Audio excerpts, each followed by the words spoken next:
சென்னை விருகம்பாக்கம் வேம்புலி அம்மன் கோயில் சாலை சேதமடைந்திருப்பது குறித்து நியூஸ்7 தமிழ் செய்தி வெளியிடப்பட்ட நிலையில் தற்போது தற்காலிகமாக பள்ளங்கள் மூடப்பட்டு உள்ளன.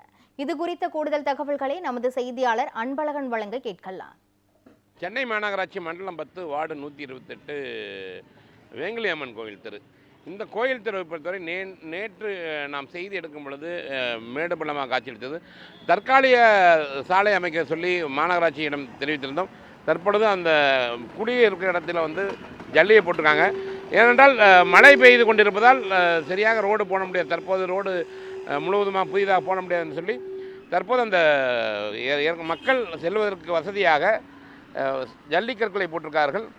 ஏனென்றால் இப்பொழுது அந்த முதல் இருந்ததுக்கு விட இப்பொழுது தற்காலிகமாக மழை காலத்தில் தற்காலிக வாகனம் செல்வதற்கு ஏதுவாக உள்ளது. இருந்தாலும் நிரந்தர தீர்வு என்று பார்க்கும் பொழுது நமக்கு இந்த இடத்துல குறிப்பாக புதிதாக தார் சாலை அமைக்க வேண்டும். ஏன்னா அப்பொழுதுதான் பொதுமக்கள் இந்த வழியாக செல்பவர்கள் அதாவது பயமில்லாமல் செல்ல முடியும். என்றால் அதிகமாக இங்கே கல்லூரி உள்ளது, பள்ளிகள் உள்ளது. எனவே இந்த வழியாக செல்பவர்களுக்கு நிரந்தர தீர்வு என்று பார்க்கும் பொழுது இந்த சாலையை புதுப்பிக்க வேண்டும், இந்த தார் சாலை அமைத்து தர வேண்டும். இருந்த போதிலும் நேற்று குளியும் குண்டுமாக இந்த சூழலில் நாம் சொன்னவுடன் மாநகராட்சி அதிகாரிகள் தற்காலிக நடவடிக்கை எடுத்துள்ளார்கள். கலையுடன் அன்பழகன்.